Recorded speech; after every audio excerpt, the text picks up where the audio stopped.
What is going on, everyone? Welcome back to another edition of the Breakdown Sportscast. I'm your good friend and host, Kory Willis. Hope everyone is doing well on a Monday after week 3 of college football out there. So, hope you guys got a chance to watch your favorite teams play over the weekend, enjoy it with your family and everything. Just overall, hope you guys had an exceptional weekend away from work. As always, you know where to find us, guys. We're on many different streaming platforms, such as Spotify, Apple Podcasts, YouTube, Amazon Music, and Amazon Audible, iHeartRadio, and many other streaming platforms out there. So we very much appreciate you all's support. Be sure to follow us on those apps. And feel free to also like, comment, and subscribe to the show. It helps us know what we're doing for you guys, and it helps us know how we can build the show for the future as well. So, as always, y'all, we very much appreciate you guys' support with the show. As always, you know who I'm with. I'm with my good friend and co-host. He is Chris Bolton. Chris, what's going on, man? What's going on, Kory? I'm feeling good. Another great week of college football is in the books. And like we said, we were continuing to get some questions answered at this fine early portion of the season as we're getting closer and closer to wrapping up September. We're getting there. Got a couple more weekends left. I feel like by then we'll have a really good read on how the landscape is looking. Nah, I agree with you, man. It's we're already done with week 3 of the college football season. You know how it is when we're watching college football. Once it's here, just enjoy it while you can, because it doesn't last long. So with that, you know, a lot of teams out there are already getting down into the schedule. They're learning more and more about their teams, just like you mentioned, and we're learning more about, you know, a lot of these teams and our favorite schools as well. So, yes, these are the months, you know, like mid to late September and October, where, you know, you're really finding out, you know, who can hang out here in the world of college football with the 12-team playoffs. Right. You know, that's it's even more important for us to kind of dictate where a lot of these teams are at. For sure. And so it's been quite the season so far, and we had some very, very crazy games and some electric environments. I think the first game that we're going to talk about, it wraps up all of that, encompasses all of those elements into one. Yeah, no, I agree with you. Yeah, we might as well get on to it, of course, with one of the biggest games early in the SEC, Chris. And this game was electric from beginning to the end. There was a lot of plays being made, but LSU came to Columbia, South Carolina over the weekend to take on the Gamecocks. And this game came down to the wire, field goal that South Carolina wished they probably had back. But overall, it did help LSU as they defeated the Gamecocks 36-33. LSU now advances to 2-1, and they're 1-1, or they're 1-0 in conference play. South Carolina is also 2-1. And they're 1-1 in conference play right now. So, just a real, you know, emotional game for both teams, Chris. But there could only be one winner in the end, and that team was LSU. So, big day for Garrett Nussmeier. He was 24 for 40, 285 yards, 2 touchdowns with 1 interception. Lenore Sellers, I mean, he was really helping this team move the ball down the field, Chris, up until he got hurt. And then, of course, you know, they had to, you know, make a change at quarterback, where Robbie Ashford from the quarterback from Auburn transfer, had to make he had to come He had in a good for him. appearance. Yeah, so yeah, and there were times where Robbie was trying to make plays as well. He did make some good plays, but had he had more time, I would say that would definitely had helped South Carolina to probably win that football game. But overall, I would say this game for me bows more on South Carolina's kind of mistakes Yes. in Yes. the end. So, what did you think overall about the game, Chris? I agree. We got you got to give credit to LSU for taking advantage of the mistakes that South Carolina made and ultimately removing points off the board a couple of times for South Carolina on defense. Yeah. And a pick six. Yep. And you turn around and get a illegal block, roughing the passer, kind of unsportsmanlike conduct, kind of penalty with defensive lineman number 5 getting that penalty on the block on the interception. Can't have that. No. You're taking points off the board, and ultimately that came back to bite South Carolina. And this is going to be just a pivotal checkpoint, I think, in the season for both of these teams. LSU needed this win desperately. South Carolina, man, if they're 3-0 to start the season with everything that the noise has been going on around the program and how pivotal of a year this is for Shane Beamer, that would have been huge for him to be 3-0 with 2 conference wins in your back pocket to start the season. That would have been hot. I'm curious. Man, I'm really curious to see how South Carolina plays going forward, because this is the kind of loss that can really just change the trajectory of your year, and you could be sitting there, lose the next game because of what happened the week before. You haven't gotten over that. You hear coaches say, "Let's not let this one game, have us to lose 2 or 3." You can be pondering on these mistakes you made, and you still don't get over it, and you lose the following week. So we'll see how South Carolina responds. But man, they fumbled the bag, man. They let this one go. Yeah, they did, and you mentioned all of the mistakes that they had, Chris. The unsportsmanlike conduct penalty, the horse collar tackle that resulted in them getting an interception, a pick six in that game.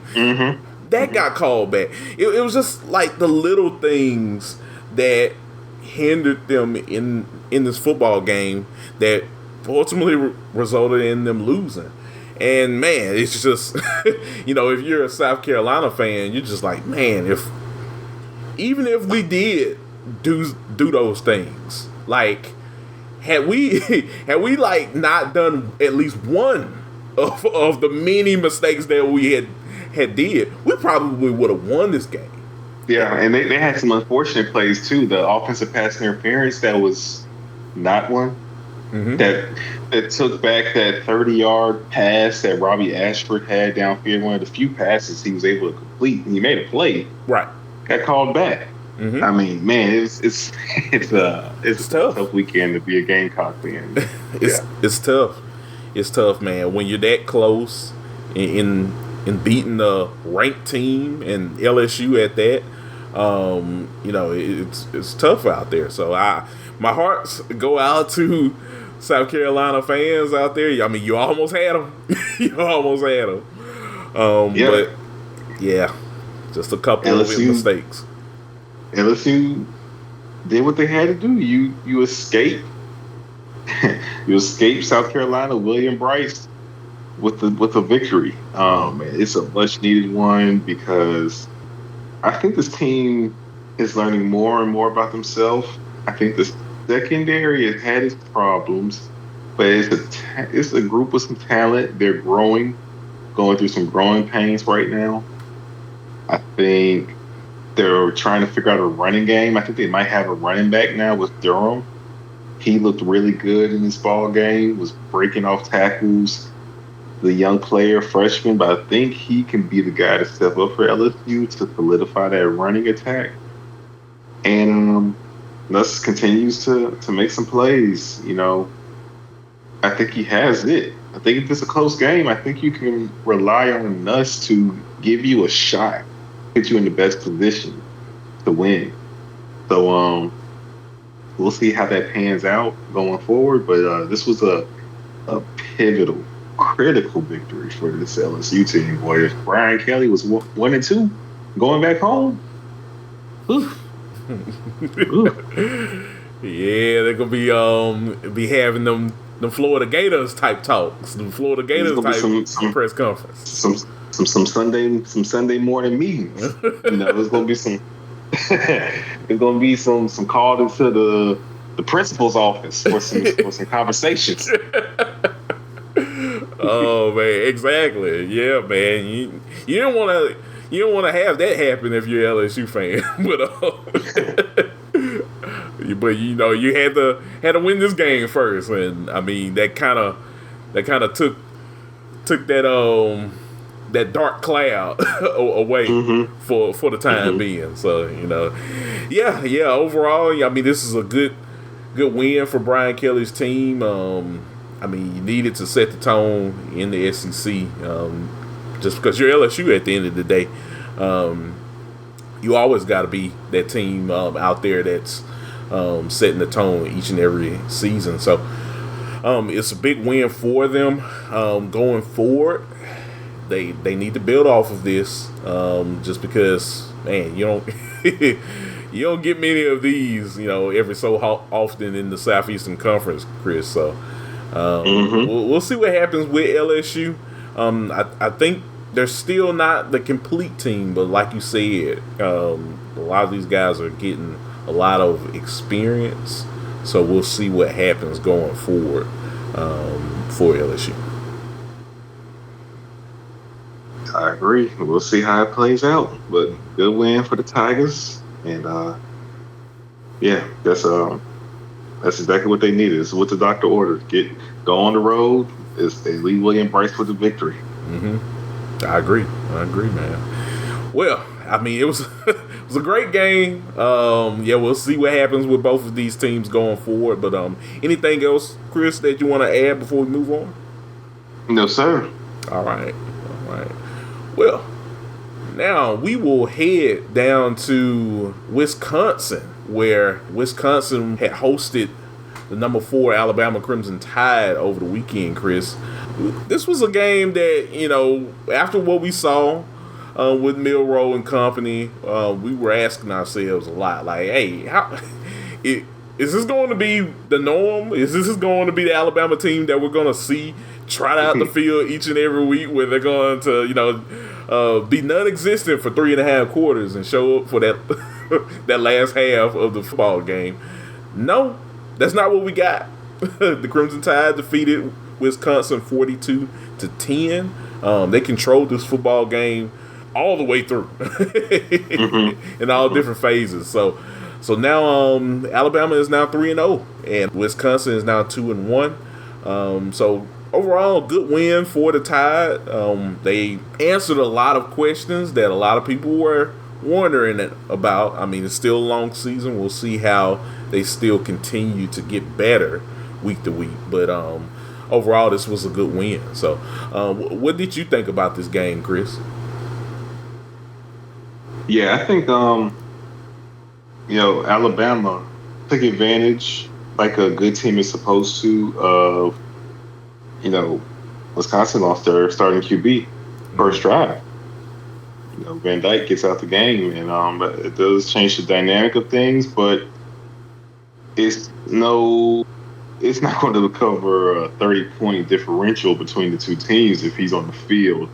But Alabama took advantage like you're supposed to, and you could see that Milroe, he's a problem. He's always been a problem with his legs, but man, he's dynamic. He can really make some plays out of nothing. He has to continue to be able to make the simple plays, but he's just that wild card, that X factor on the field that you have to know what he's doing and where he's at all times.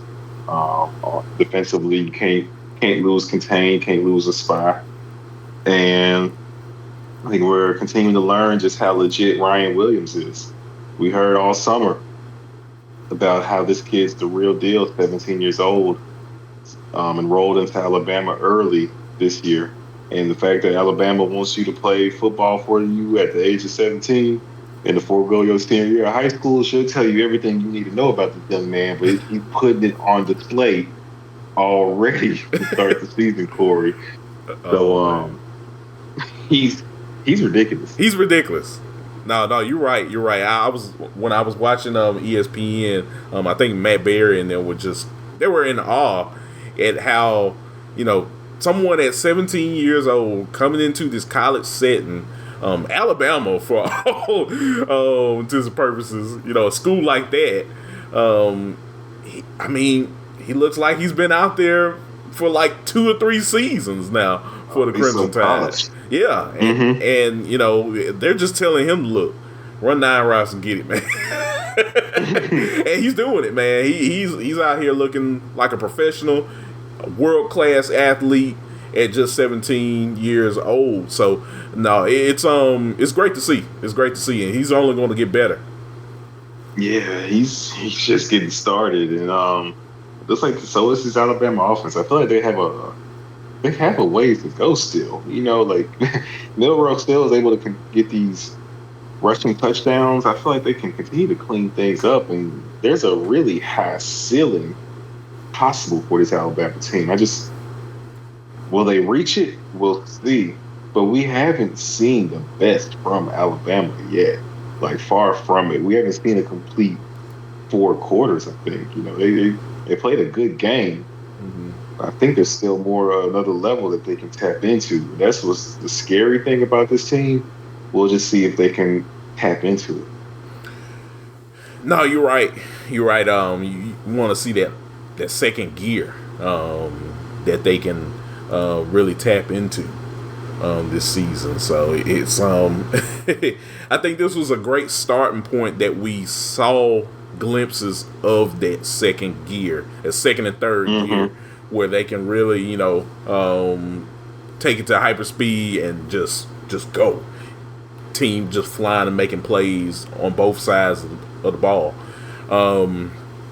That's good. It's just we want to see that consistency. Can you consistently do it? Because it's one thing if if you're DeBoer and you were coaching Washington in the Pac-12, kind of squeaking out with victories, kind of sleepwalking here and there. But you're in the SEC now. You have to be on 10 each and every game, or someone's going to have your number. It doesn't matter who it is. So, it's good that we saw it in this game. We want to continue to see it moving forward this season. But yeah, I'm glad that you did mention Van Dyke. That was a tough injury for Wisconsin's case. It's tough when you have a guy like that that's been with that program for many years now, go down with an injury like that. So that did damper Wisconsin in this football game and trying to, produce on the field. So, yeah. I mean, you can't prepare for your starting QB to go out the game. So it's a rough one. But like we said, Alabama did what good teams what they do and take advantage. Yeah. They took control of the football game and they got the victory. That's all that matters at the end of the day. If you're a Tide fan, so you want to, like I said, you want to go forward and see if you can consistently produce on the field, because it's going to be important in a few weeks. They have Georgia. So you gotta have all hands on deck for a game like that if you want to continue to be a top team in the SEC. So no, you're right. Yeah. So, What I'm curious to see, eventually it's going to be the third Saturday in October, mm-hmm. and where these teams, how will Alabama and Tennessee fare? The schedule's going to get a little more difficult for Alabama here shortly. About to crank up. Can they continue to be consistent? They have the talent. They flashed it, against Wisconsin. Can they keep it? Can they keep it going into the bye week? Then you play Georgia at Vandy, home against South Carolina, at Tennessee. Mm-hmm. Let's see if they can keep it going. The Georgia game is gonna be real. That's gonna be the one of the weekend when they play the Dogs, September 28th. So can they clean some stuff up here during the break? Can they continue to be healthy? Because they're gonna need it. Georgia, I'm sure Kirby. His team got their first dose of SEC road action at Kentucky. He's gonna make sure the way they came out in that game does not happen. Exactly. At Bryant-Denny Stadium. Yeah. Yeah, no, you're right. We'll definitely get into that game in a little while in the show, but yeah, you don't want to trip up and become Georgia from this past Saturday, of course. So yeah, it's gonna be interesting. It's no days off with a schedule like Bama has, and everyone's out gunning for you pretty much. So the Vandies and the South Carolinas, those are important games in my eyes. Like we want to see consistency. We know you have the talent to beat a Georgia, Tennessee, and LSU. I want to see, can you do this week to week, like a team like Texas has done, like a Tennessee, like a Miami, like an Ole Miss. Week to week, they are looking great on both sides. I want to see that from Alabama too. Yeah, you want to see them dominate on all phases of the football. So, it's it's gonna be interesting. I can't wait to see what Kalen DeBoer does with his team. How can he prepare his team to perform week in and week out? Just because like you said, people are going to be gunning for you. People like Vandy. I know they lost over the weekend, but still, I think this is a better Vandy team than before. So, having them on your schedule, having South Carolina, which I think is still going to have a really good season this year, Missouri, Tennessee, like there's no days off. So, you gotta be ready each and every week. So, I can't wait to see what Alabama does this season. But this was a good start. I think playing this game away at this point of the season is definitely a good start for you in getting a lot of those questions answered. For sure. For sure.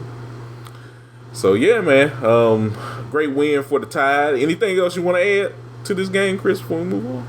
No, sir. All right. Well, from Madison, Wisconsin, Chris, we are now going to go down to Columbia, Missouri, the Missouri Tigers. Coach Drink taking on Boston College. So yeah, that's Bill O'Brien coming into Columbia, Missouri in a game that, hey, this is one of those sleeper games, I think, over the weekend that me and you kind of, discussed that, like, hey, this game, it can either go either way. It all depended on who was going to wake up on the wrong side of the bed, I guess, and showcase their dominance. But Missouri won the game 27-21. It took a lot out of them, but I think they scratched and clawed and did what they needed to do in this ball game. Brady Cook, he was 21 for 30, 264 yards with one touchdown. Thomas Castellanos, who I love. I think he's going to be really good this season in the ACC. He was 16 for 28, 249 yards with 3 touchdowns, and he did throw 2 interceptions in his ball game. But they fought hard. BC fought hard, and yeah, I still tip my cap off to them for going into a SEC environment and fighting through all 4 quarters in this game. But overall, Missouri, who is a really good football team, squeaked out of this game with a victory. So yeah, good job for the Tigers. They are now 3-0. But anything you want to add to this game, Chris? Yeah, when we previewed it, I was expecting Missouri to assert their dominance and let the country know we need to be in the conversation too with some of these other schools that have been getting a lot more pub. That BC didn't let that happen. I'm going to say this is more credit to what BC has going on, and maybe not an indictment of Missouri not being that great, because I think Missouri is really good. So I'm maybe leaning toward giving credit to BC. But I was wanting to see more from Missouri. I'm not going to lie to you, Kory. So I keep my eyes on the Tigers going forward. Good win for them, of course. Good win beating a ranked team. BC is a very well-coached team. They have a difficult offense to prep for with just how they run the football and all the misdirection and eye candy that they can give you. But I wanted to see more from Missouri. So I'm keep my eyes out on them, because I think I mean, it's not a bad thing to be like the 6th best team in the SEC, but I don't think I can put them in that top 5. I think you got your Texas, your Georgia, your Tennessee, your Ole Miss, and I think Alabama. I think they might put Missouri. So I don't know how you're feeling, what your thoughts are, but that's how my takeaway is. I just was curious for the grand picture thing of about Missouri, and maybe this is their chance to show that they should be mentioned with those teams, even though they are very highly ranked. I feel like those other teams are getting more pub and more hype and recognition. Yeah, so no, I definitely agree with what you're mentioning, Chris. So let's look at it right now. Looks like Missouri right now is the 6th best team in the conference right now. And I mean, a lot of this is very skewed because a lot of these teams haven't played each other yet. But I mean, if we're going by how this season's going to go, you already have Texas, you have Georgia, 2 powerhouses right now in the conference. The 3rd powerhouse, it's probably most likely Bama from what we can see. So that's already 3. After that, I think you have like this 3-way tie for 4th with LSU, A&M, and South Carolina right now. In terms of, well, once you put Ole Miss in, I think they're 4th. For 5th, you have your 3-way tie as whoever that is going to be the 4th, the 5th best team. I'm leaning right now towards LSU being that. We'll see what happens. Yeah, Missouri. I think if we're looking at this from, and we don't know what's going to happen this season, but if we had to guess with the talent that they have right now and how it could potentially go, yeah, Missouri is looking like that 6th best team in the SEC right now. And I mean, look, that should be good enough for them. If what we feel like a lot of these SEC teams that we just mentioned are going to be in that 12-team playoff, I mean, hey, they fold. they bode well as the 6th best team right now.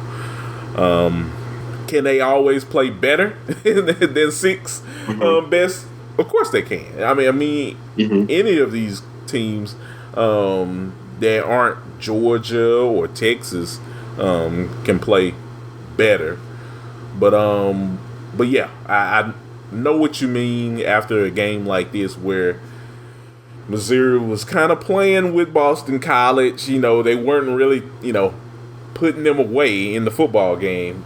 You know, you want to see a little bit more, That's all. physicality from them, and a chance for them to showcase that they can put people away a lot more. Mm-hmm. Mm-hmm. That's all. So yeah, no, you get it. But this, like you said, early in the season, there's plenty of time for them to showcase that they can be that. Just was hoping to see that out of them this weekend.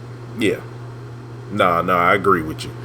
Yeah, it's yeah, I didn't even mention like Tennessee. I mean, overall, this SEC is very wide open right now. I mean, you can make an argument since I mentioned Tennessee. Both Tennessee and Missouri. I think they're kind of like 1 and 2 right now. They match each other's level of play right now. So just because of the talent that they have, I think if you were to put them on the field, if I had to name a winner, I would probably say Tennessee would be.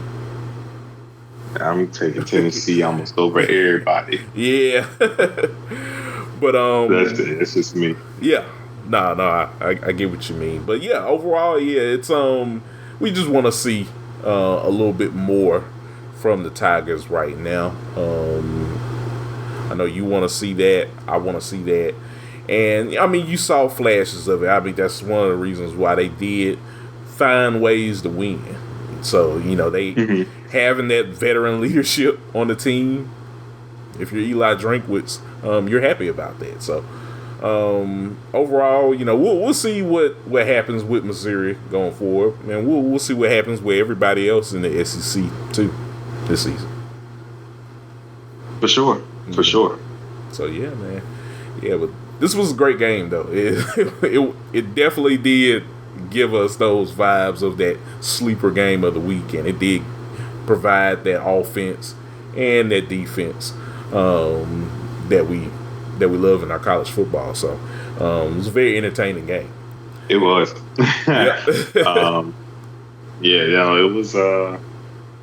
It was a good game, man. It's the kind of game you want to see on a Saturday. So I feel like everybody got their money's worth who attended. Right. So I mean, look, I'm happier about that. So keep giving me good games, Missouri, and I'll be happy. Yes, sir. Yes, but yeah, man. Anything else you want to add to this game, Chris? Before we move on. Nah, nothing much to add to this one. I think we can keep it moving. All right, man. From that game, we'll go back a day before, Chris. We'll go back on Friday night where the number 20 Arizona Wildcats came to play the Kansas State Wildcats.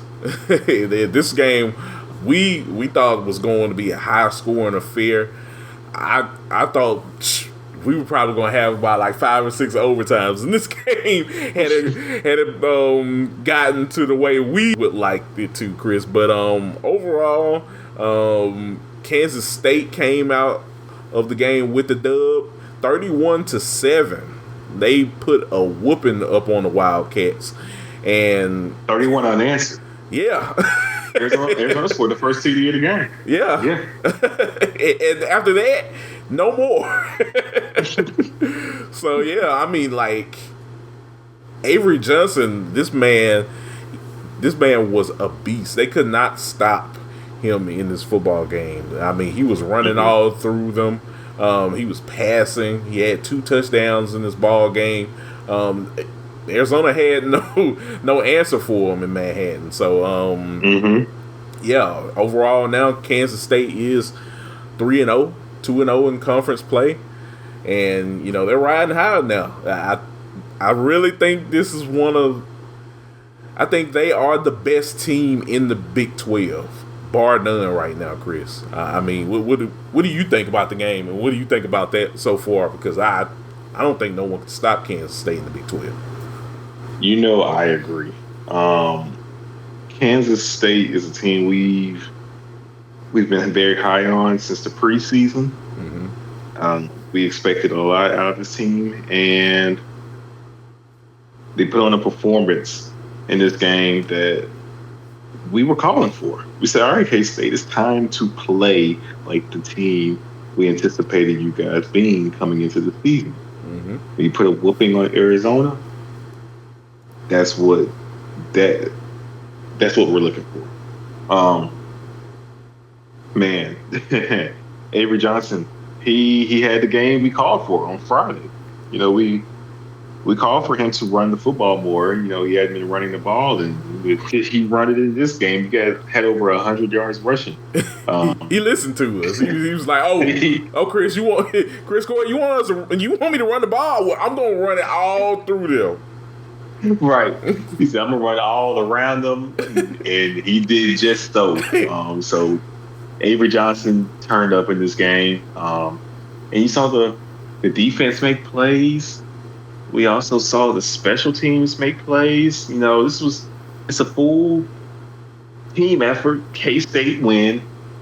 And like you said, I think they are the best team in this conference. Still have my questions about Oklahoma State to an extent. Utah as well, with Cam Rising being injured. Honestly, I'll tell you that Iowa State is the second best team in this league. If you had to ask me, I think it comes down to K-State and Iowa State, which are words that I don't think a lot of people anticipated saying this year. Is Iowa State being right there in it, but they are in the thick of things. So, they are. But yeah, like you said, I think K-State is a class above everybody else, and then you can throw together 6-7 other teams in the Big 12 that are in the second tier, battling it out to maybe be the one to knock off of K-State and mess around and win the conference. Yeah, no, I agree with you, man. They look so dominant in this ball game. Like, I caught the tail end of it, and we have the highlights here, of course. Yeah, I mean, it was like after Arizona got that big touchdown to start the game, they were just non-existent throughout the rest of the game. They had no answer for this K-State offense, and they just couldn't find a rhythm defensively as well. So it was a tough night if you were Fafita. So it sucks. It sucks if you're a Wildcats fan out there, but you got to keep pushing along the way. So. It's just tough for them, but for K-State, a big win for them to knock off a really good Arizona team. Like, when this team is producing on offense, they're very tough to stop. So, hats off to them. Yeah, this was a welcome to the league. Welcome to the Big 12, fellas. Exactly. This is one of those kind of games. Arizona, they have a good squad. We'll see how they bounce back. They get a bye week before going to Utah, which would be a hostile environment, tough game. We'll see the status of Cam Rising around that to see if he'll be able to play or not. But it's good win for K-State, and just curious to see how Arizona responds.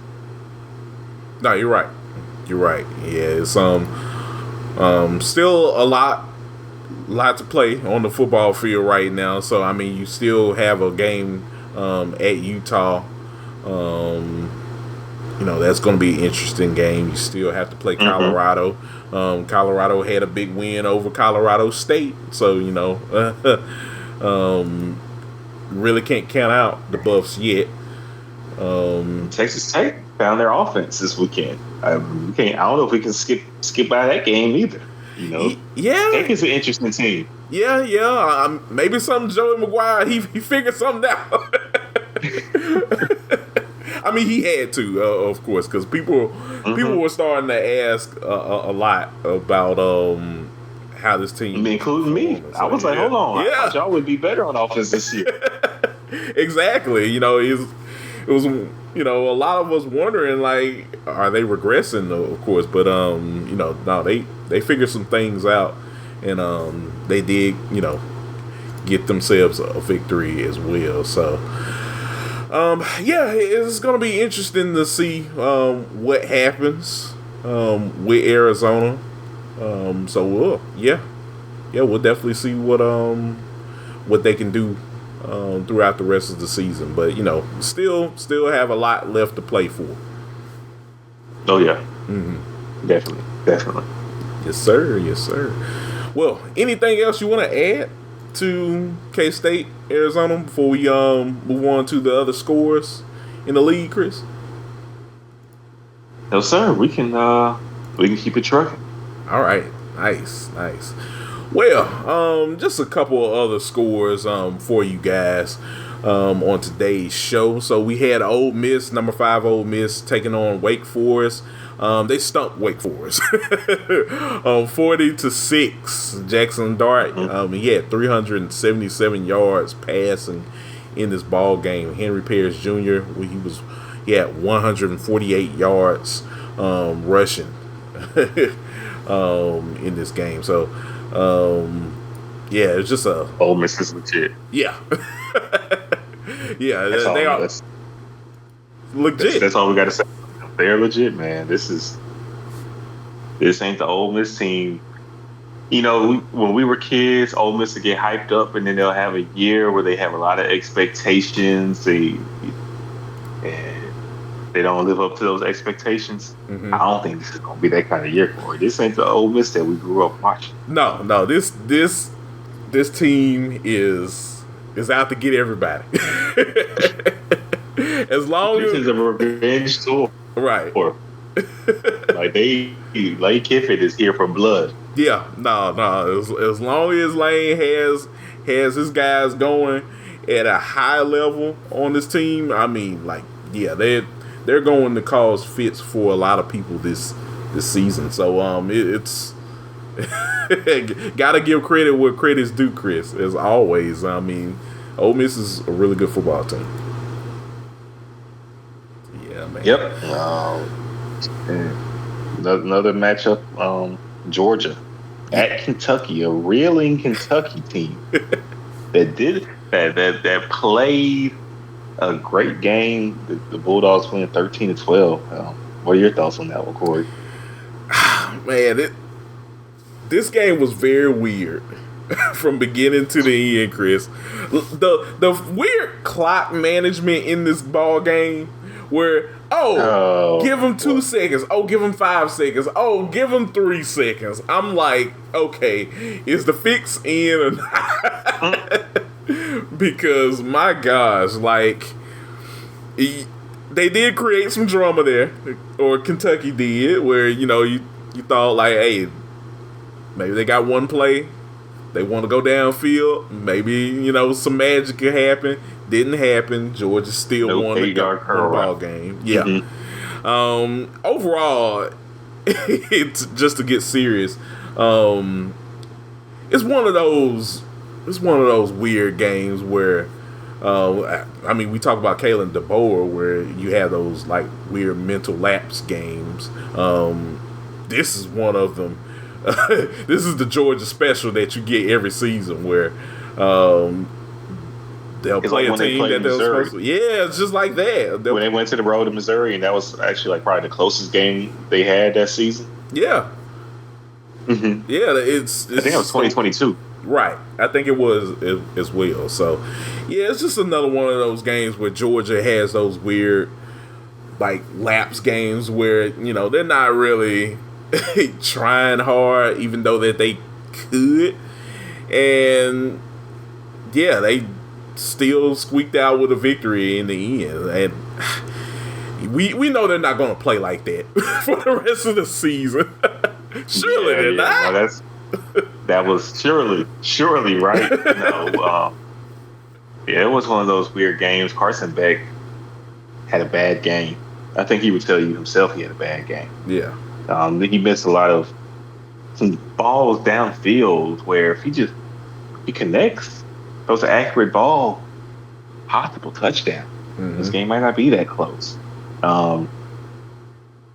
Yeah, so good answer by Kentucky, first and foremost, after that shellacking South Carolina put on them. Yeah. And just all the noise has been surrounding Stoops in that program. Tough loss, though. I feel like Kentucky played to lose this game. They didn't play to win. They played to not lose. Right. And they do this just about every year. Stoops special.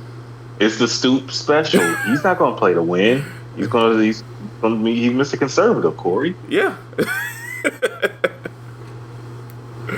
No,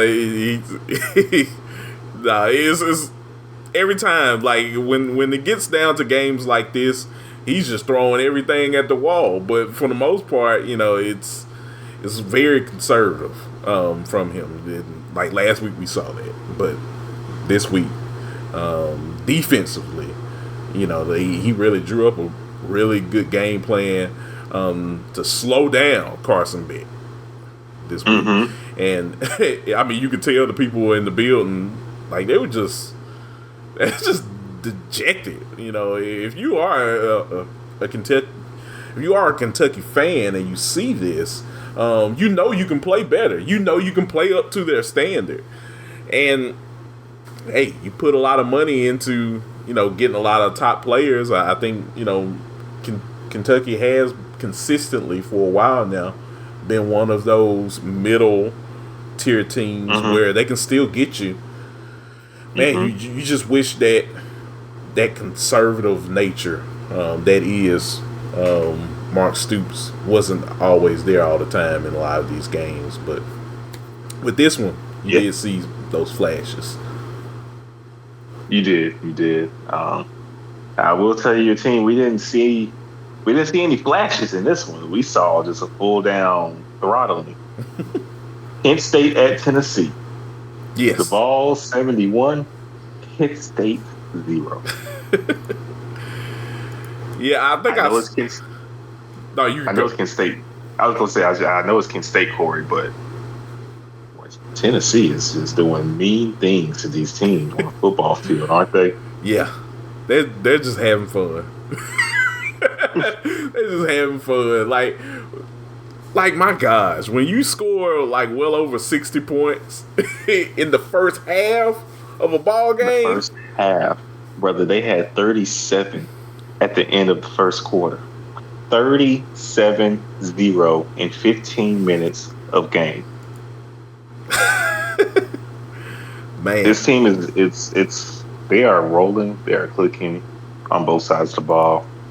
Tennessee's a real deal, Kory. They are a national championship contender. They're really good. I think I'm gonna continue to emphasize this on every show. And you might as well paint me in orange. I've been missing Tennessee, man, all off season. We've been calling for this. It's even better than what I anticipated, Kory. No, I agree with you, man. This was a shellacking. Yeah, this was a beatdown. Yeah, that's all I can say. It was a beatdown on Kent State. So yeah, big win for Tennessee, and just a continuation of them showing their dominance in the SEC. I think a lot of teams don't want to mess around with Tennessee right now. Well, you know who does? I believe on Saturday, Oklahoma. Well, I mean, let's get to that. Because, OU had that game last week against Houston. It's very weird. They were playing around with the Cougars. There was a lot that Brent Venables needed to clean up with the team this week, Chris. But playing a good Tulane team. We've talked about Tulane on this show. Being a very good G5 team down there in Louisiana. They did finally, control this ball game. 34-19. They got the dub. Jackson Arnold. He threw for 169 yards in this ball game, and he also rushed for 97 yards as well. I mean, when I see Jackson Arnold, he does very much remind me of pretty much everybody else that's been in that program the last couple of years at the quarterback position.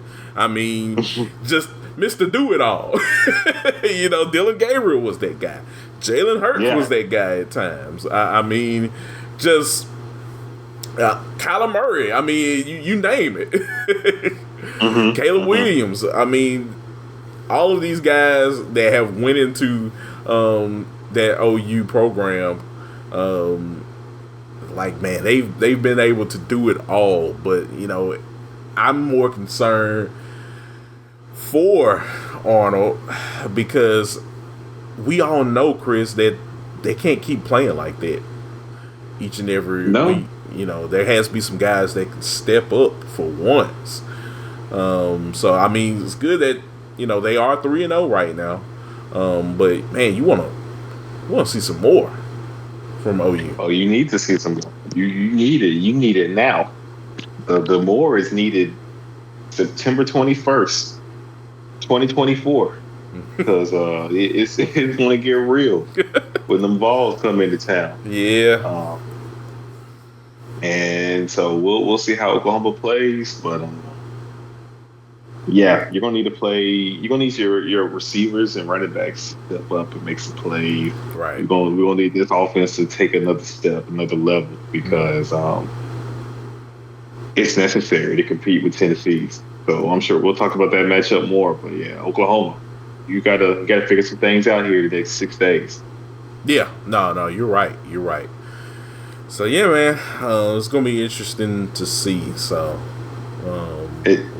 One more we do need to touch on real quick before we get to wrap things up. Florida State 0-3 to start the season, losing to Memphis. Yeah, and 20-12. Look, I watched that game. I was going back and forth between that game and the LSU South Carolina game, Chris. Just appalled by what Florida State has become. I mean, say what you want to say about Florida as well, and I'll do a quick rundown before we go to our last segment on the rest of the games of the day. But in terms of Florida State, they got to change their quarterback. I understand DJU was the guy coming in to change that program. It was a new year and everything. He changed the program all right. Yeah, I guess when you put it that way, yeah, he has kind of changed the program. but yeah, I don't know what to say. It's just not good. It's just not good. You're not producing on the field. You got guys making mistakes. You got guys running into each other. It looks like a circus out there, Chris. Yeah. This is a dark cloud of stank around this team because nobody is performing. It's guys, even when DJU makes a solid pass, drops. Yeah. Simple, easy plays. Toss it in the flat, drop. That one was inexcusable. Inexcusable. The ball hit your hand. It's plays like that where you're like, man, DJU is bad. But Florida State in general, this team is just bad, Kory. Bad. And I think it's the Stank going up against the Stank this weekend. I think Florida State plays NC State. Neither one of them teams any good, in my opinion. So somebody finally finna maybe look all right against one another, but Florida State ain't it. No, not at all. Not at all. It's a mess down there in Tallahassee. I don't know what happens going forward. I know I've listened to a couple people in the whole Florida State camp. They talked about people like Randy Shannon, defensive line coaches out there. It's I mean, you don't ask for people's jobs, Chris, but man, it might be a quick purge down there in Tallahassee, I should say. That's tough. Yeah, That's tough. It is. It is. So yeah, I mean, we'll definitely be in tune into what happens next with Florida State. But I'll give this to Memphis. Memphis is a good football team. I love Seth Hennigan. You know, like those guys, they bring it. so yeah, I have no qualms in saying that Memphis is a good football team because you know they are. They really definitely are. Mm-hmm. So yeah, man, we'll definitely see what happens down there in Tallahassee, Florida. But from Tallahassee, Florida, Chris, we'll go to Gainesville where Florida hosted Texas A&M. Florida lost that game 33-20. So now people in Gainesville are looking at Billy Napier. Yeah, with the side eye. And they lost to Texas A&M's backup. Yes. So everything that we say about how Florida State is doing, Florida, they aren't doing really anything any better right now. So it's looking real bad in Florida. And you know what? Is that this weekend, Kory? Yeah. Hold on. You know, is that can we look at Florida's schedule real quick? Yeah. Let's look at it. I think the kiss of death is this weekend. The game. We'll explain to y'all real quick what we mean by that. The Florida Gators are traveling to Starkville, Mississippi, to take on Mississippi State at Davis Wade Stadium. First-year head coach, Jeff Levy, leading the Bulldogs, and it's not looking good for State. State is fresh off a beatdown from Toledo. They paid $1 million. They paid over $1 million to let Toledo just stomp on them, and so it's just a running joke in the show that if you lose to Mississippi State as a coach on the hot seat, that is the kiss of death. Your fate is sealed. You might as well not even get on the team bus because you're fired. So if Billy Napier ain't fired by the time this show is published, if those Gators go to Starkville and lose Kory, he will be the next Sunday we record. We have to do that emergency stream. I don't even know it'll be an emergency because it's going to be common knowledge amongst college football. Well, you're right. That he ain't making it. He don't survive losing the state. No, you don't. You don't. And after the catastrophe I saw on Saturday, where State lost that game against another MAC team. Look, the MAC has been balling out there. I mean, first you take out Notre Dame, then you take out an SEC team. The MAC said, y'all go put some respect on us. We are one of the better conferences in the country, pound for pound. We seeing it. Hey, look, I won't knock them. Look, the MAC plays football up there. Maction. Yes, exactly. Action. But yes, after what I saw with that game, if you're Billy Napier and you go down to Starkville, Mississippi, and you do not come out of Davis Wade Stadium with the win, I'm sorry. You might get fired if you don't cover the spread. You need a beat State. It don't need to be a close game. You need to beat Mississippi State up and down like you did Stanford. That's how you need to beat State, because State looks like a team of the level of Stanford right now. Right. and that's saying something. And I don't want to too much disrespect Stanford because they can probably put a shellacking on Mississippi State as well. But no, you're right, Chris. Yeah, if you do not produce, if you do not come out of this game with a victory, yeah, even if you can't cover, you're out of there. That's not me saying that. That's the Florida faithful saying that right now. They already they had been calling for his head before the season. Yeah. And it's this season is not getting any warmer. It's getting hotter by the day, and it ain't because of the Florida temp. Nope. It is not. Don't blame the sun on this one, Billy Napier. That's all I gotta say. So yeah, man, it's a mess going on in Florida right now. I don't know what to say.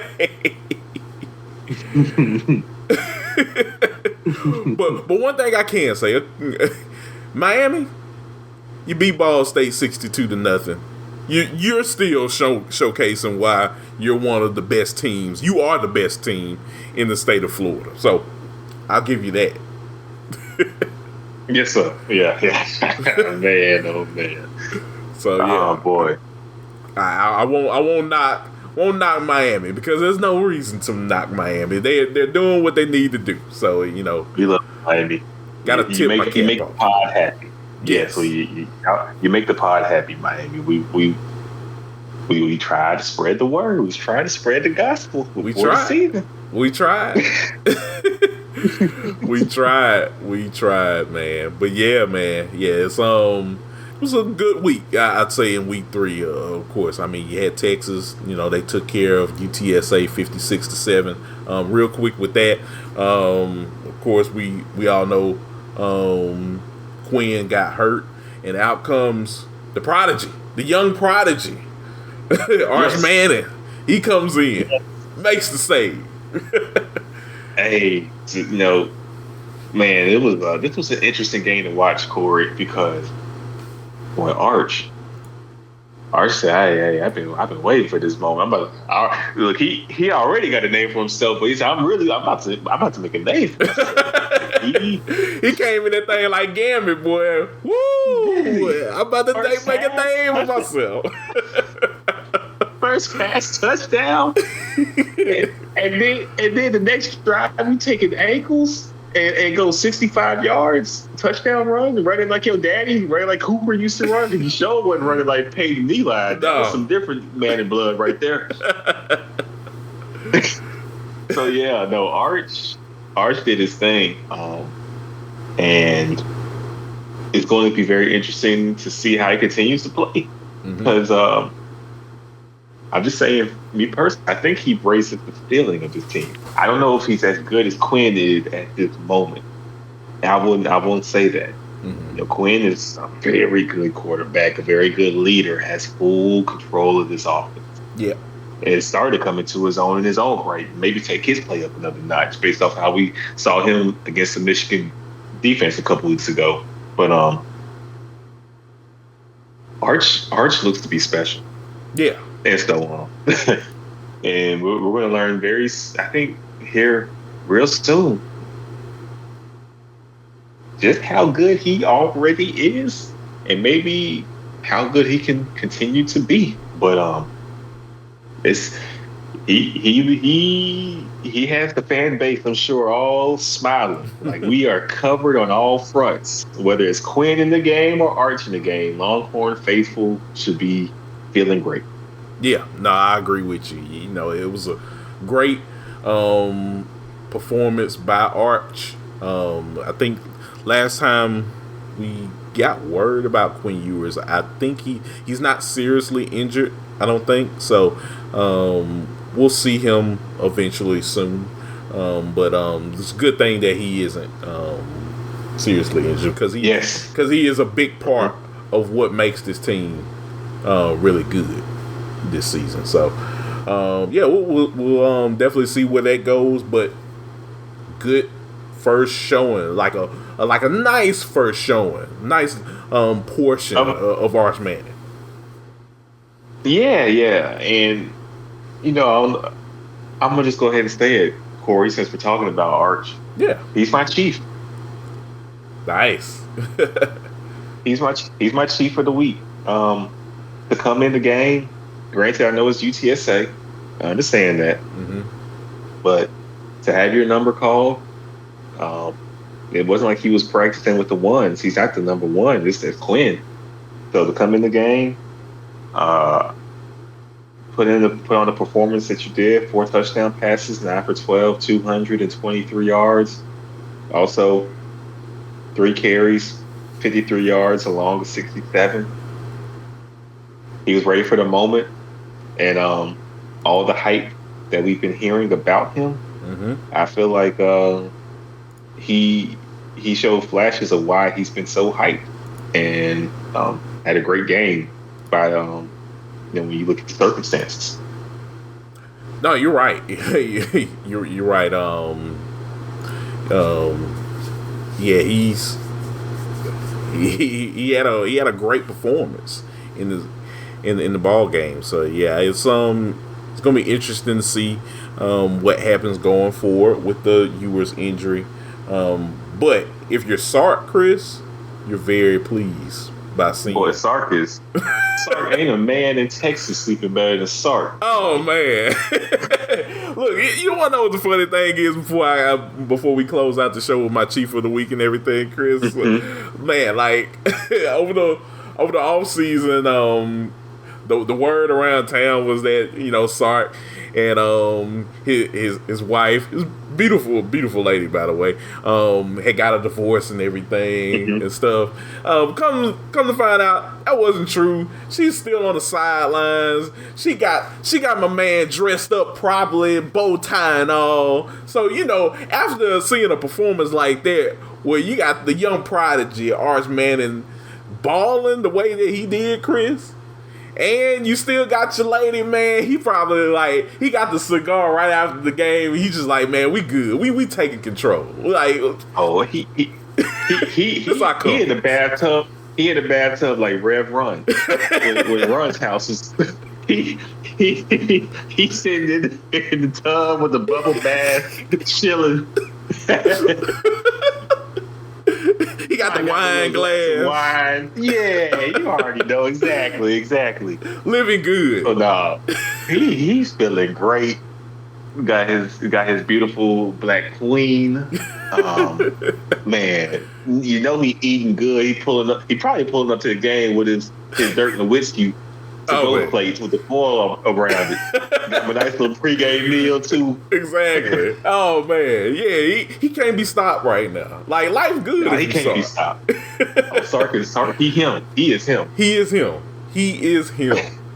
Oh man, but yeah, no, I just had to put that out there just because, man, yeah, it doesn't happen every day when you have your starting quarterback going down with an injury, and then out comes a Manning to save the day for you and produce on the football field. But yeah, hats off overall to Arch Manning. He is your chief of the week. So yeah, yes, sir. Nice. Well, before we get out of here, Chris, I got to give you my chief of the week. My chief of the week is not just one man. It is a whole freaking team. It is the Toledo Rockets. You go down to Star Vegas. You knock out Jim Levy and his team. They're trying to figure things out, but no, doesn't matter. We going down here. We knocking out an SEC team, and we going to make it look easy. We mentioned it earlier, 41-17.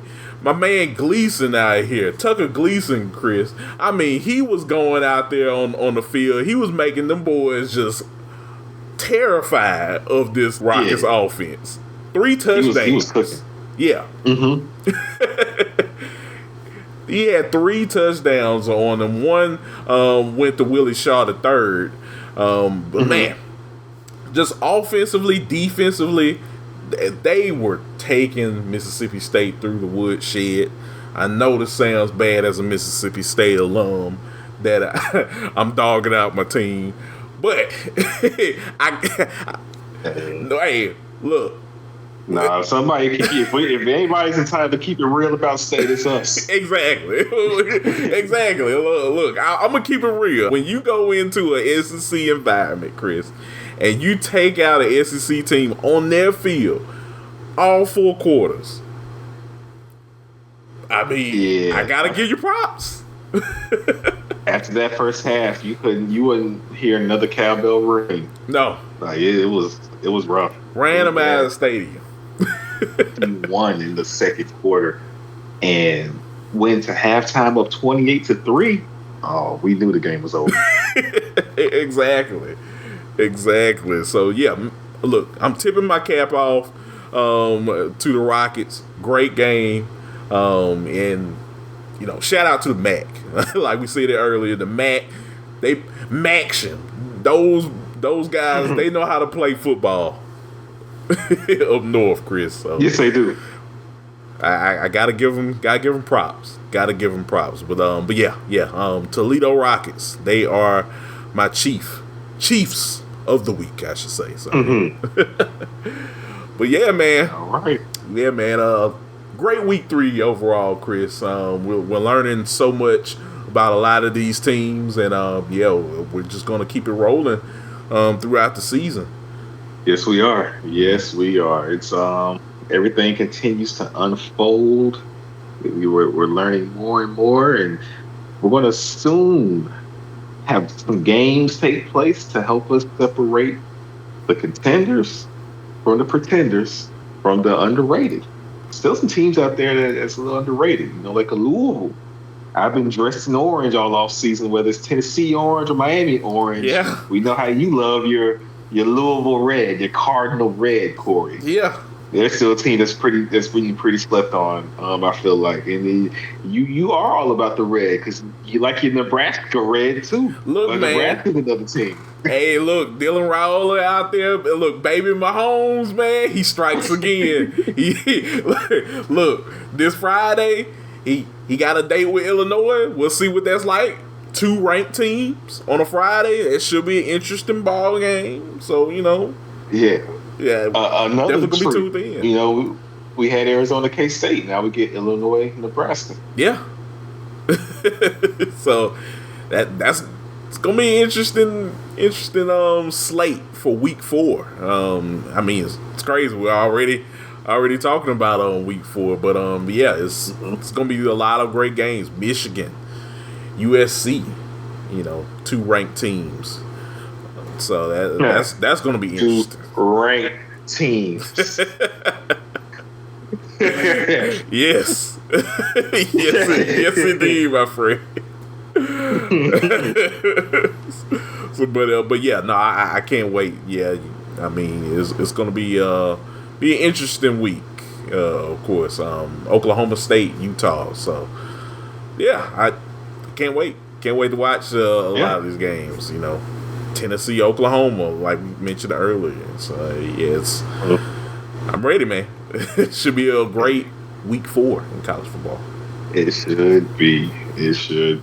Well, it's been good doing this again with you, yes, sir. Kory. As we wrap up another show, be sure to follow your boy on Instagram at Chris.Bolton_ and on X at Chris_Bolton_12, where you'll catch me possibly crying about all the injuries I have on my fantasy team, or you might catch me tweeting about college football or boxing, hoops, baseball, all the above.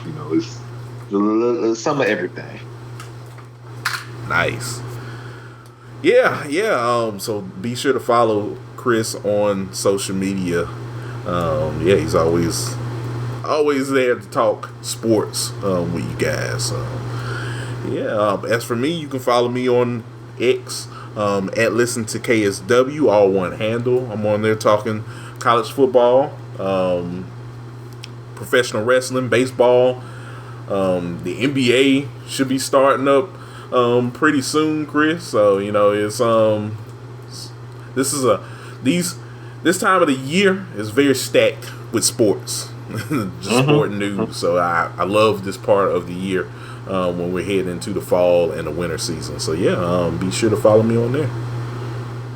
Yes. And lastly, real quick, Kory, before we go, I know it ain't Bold and Spets time yet, which if you tell the parlay, we'll recap it on Friday's show. You hit. The 4-piece hit this past weekend. But and while I see it real quick, because I wanted other people to get on top of this right now while it's still this line. Go ahead. Tennessee is a 6.5-point favorite on the road against Oklahoma. It can be on the road. It can be in Norman. It could be on the moon. It could be neutral site, Las Vegas. It could be playing anywhere. Tennessee is going to beat the brakes off of Oklahoma. So just go ahead and get on top of that. Please do. Put you just put you in a little something on that right now, because I'm fairly confident that Tennessee is going to win that ball game and cover the spread. Yeah, I'm definitely I'm leaning towards your assumption as well, good sir. I think your analysis on this is spot on. I don't think Oklahoma has a chance in this ball game. So Yeah, just want to tell you, we're going to talk more about the game later. Oh, yeah.